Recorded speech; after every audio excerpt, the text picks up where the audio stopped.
Polres Lampung Selatan mengungkap kronologi istri dibunuh suami di Bakauheni, Lampung Selatan.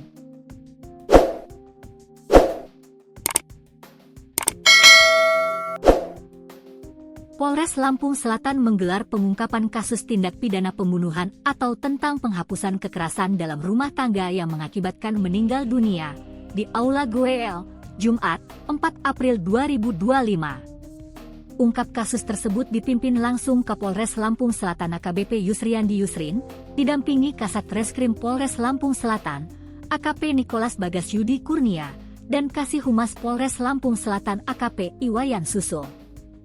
Kasus tindak pidana pembunuhan atau tentang penghapusan kekerasan dalam rumah tangga tersebut tertuang dalam laporan polisi LPB 15-3-2025 SPKT Polsek Penengahan Polres Lamsel Polda Lampung, Minggu, 23 Maret 2025. Kapolres Lampung Selatan AKBP Yusriandi Yusrin mengatakan pihaknya berhasil mengungkap kasus pembunuhan di Bakauheni.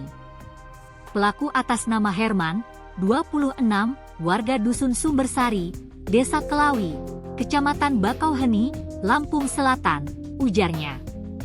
Ia pun menceritakan kronologi peristiwa tindak pidana pembunuhan atau tentang penghapusan kekerasan dalam rumah tangga tersebut. Telah terjadi tindak pidana pembunuhan atau tentang penghapusan kekerasan dalam rumah tangga yang mengakibatkan meninggal dunia di dalam kontrakan milik Jairudin di Dusun Kenyayan Desa Bakauheni, Kecamatan Bakauheni, Lampung Selatan, Minggu, 23 Maret 2025, sekira pukul 9 WIB, jelasnya. Dikatakannya, menurut keterangan saksi, saat saksi akan mengambil bahan dan barang-barang pintu kontrakan terkunci. Saat diketok-ketok tidak dibuka pintunya.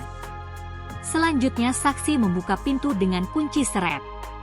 Lalu saat masuk saksi melihat korban sudah tergeletak di lantai dan ditutupi selimut lalu membuka selimut dan melihat bercak darah, ujarnya. Di tubuh korban tampak jeratan leher terlilit kabel listrik. Selanjutnya memberitahukan kejadian tersebut ke Polsek Penengahan. Korban tersebut baru 2 hari mengontrak bersama suaminya bernama Herman, sambungnya. Lalu pihaknya melakukan olah TKP dan mengamankan barang bukti. Kemudian, korban dibawa ke RSUD Bob Bazar Kalianda untuk dilakukan visum. Keluarga korban melaporkan kejadian tersebut ke Polsek Penengahan untuk dilakukan penyelidikan dan penyidikan lebih lanjut. Saat diinterogasi, pelaku mengakui bahwa perbuatannya telah membunuh Windayani, istri sah pelaku, dengan cara memukuli korban dengan tangan kosong pada bagian wajah dan kepala. Lalu pelaku juga membenturkan kepala korban di lantai hingga tak sadarkan diri. Selanjutnya pelaku mengikat dan melilitkan leher korban dengan tali kabel colokan listrik untuk memastikan korban telah meninggal dunia.